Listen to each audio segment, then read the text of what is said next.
So you guys, it was another fun week for us, 52-16.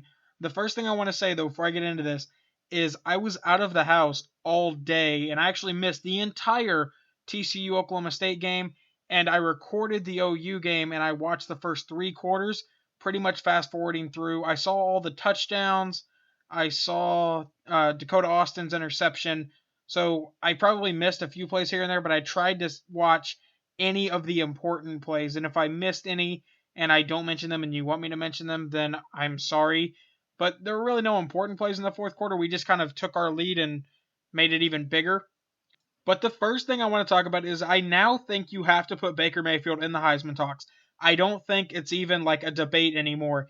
He has 28 passing touchdowns, only 4 interceptions, and 5 rushing touchdowns on the season. That's 33 total touchdowns from one guy through 9 games. And granted, we haven't played our toughest part of the schedule yet, and I'll talk about that here in just a minute. But today he went 23 of 31, 342 yards, and 3 touchdowns. And this isn't just like one game that he's doing this in. He's done this in almost every game since the Texas game. And I'm not going to pull up, stats from every game right now, but he's been consistently good most of the season. And I know in the Tennessee game he looked bad in the first like 3 quarters, but we obviously won that game, so you can't take too much against him. The next thing is Samaje Perine, 13 carries, 95 yards, and a touchdown. He played really well. Mixon, 8 carries, 88 yards, and a touchdown. He played really well. Even Daniel Brooks averaged nearly 14 yards a carry on 4 attempts, so that's still pretty good.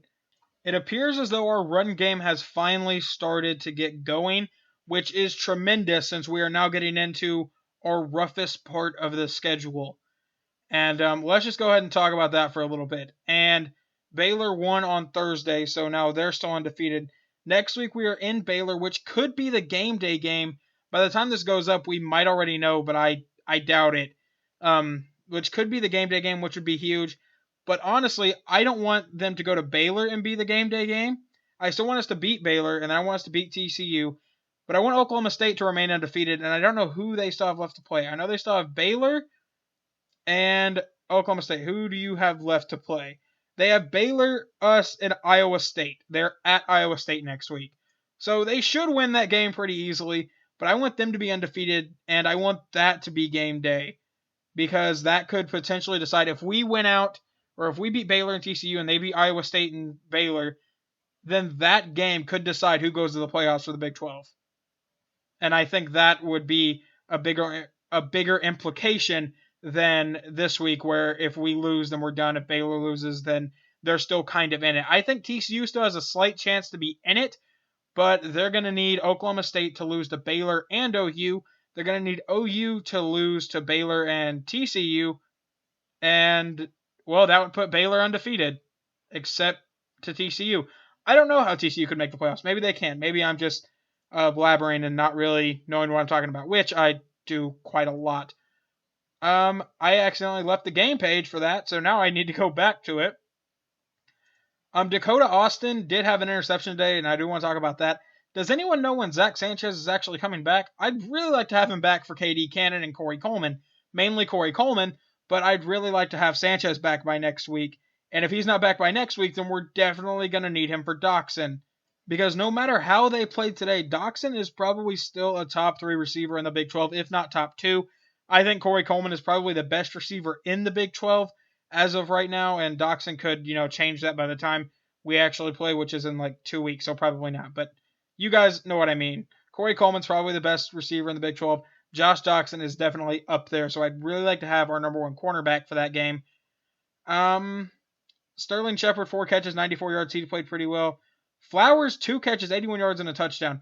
I did see that Oklahoma's first offensive play was a touchdown. That was pretty cool. That was a play I don't think we've ran all season where, like, was it a handoff to P. Ryan, and then he gave it to Shepard, and then Shepard pitched it back to Mayfield, and then he heaved it to Dimitri Flowers. I think that's how it went, but it was still a really cool play. D.D. Westbrook, 3 catches, 60 yards. Deron Neal, 10 catches for 75 yards. Was that Deron Neal's best career game? 10 catches? I remember last season he could barely catch the football, and now he's, catching 10 passes in today's game. So, I mean, he obviously improved over the offseason. maybe having some competition with D.D. Westbrook helped that. Seibert did miss his second kick on the or third kick on the year. That's now, I think, a kick missed in 3 straight games. I understand he's still a true freshman, but that could become a problem. I think he made like his first 8 or 9, maybe 10 on his career, and now he's like 50% since then, or something insane like that. And but I think he's a true freshman. He'll get better at that. Just looking over the rest of the stats, we did start out really well. 21 points in the first quarter, and it was a 21-0 lead. And then they got a field goal. Well, they got 9 unanswered points. So at halftime, it was 21-9. Wasn't really looking too hot. And then we put up 17 points in the third quarter, and then put up 14 in the fourth. And I think, what is that? So we put up if I could do math in my head real quick, we put up 31 unanswered points before they got that touchdown in garbage time, which the cornerback that let up that touchdown, that lone touchdown by Iowa State, was PJ and Banosaur. So he still needs to improve a little bit before we throw him back into the starting lineup. I think everyone remembers that Tulsa game where we threw him in and he didn't fare so well against Kyrus Garrett, and yeah, that that game was so frustrating to watch. I'm happy we won it, but Kyrus Garrett is a monster. I think he could probably go like maybe not like top 3 overall, but first 3 rounds in the NFL draft. I think he'd be pretty good. But anyway, our next game is against Baylor. It's so far our biggest one of the season.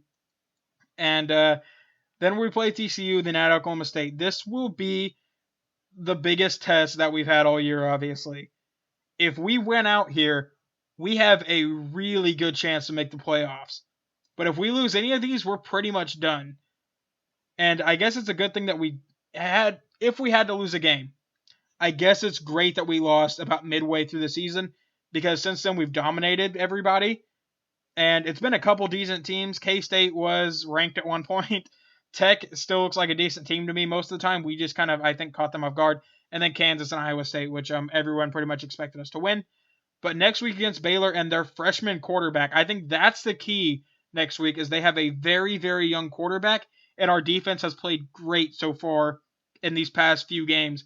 So I think if we pressure him, we could definitely force some turnovers. But I still think we're going to need Zach Sanchez back. I really hope he gets back to being healthy this week.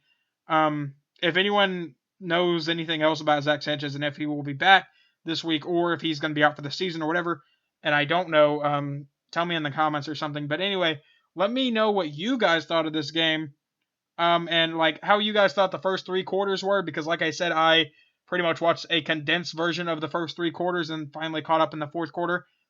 But yeah, let me know what you guys thought of this game down in the comments, and I will talk to you guys hopefully after Baylor.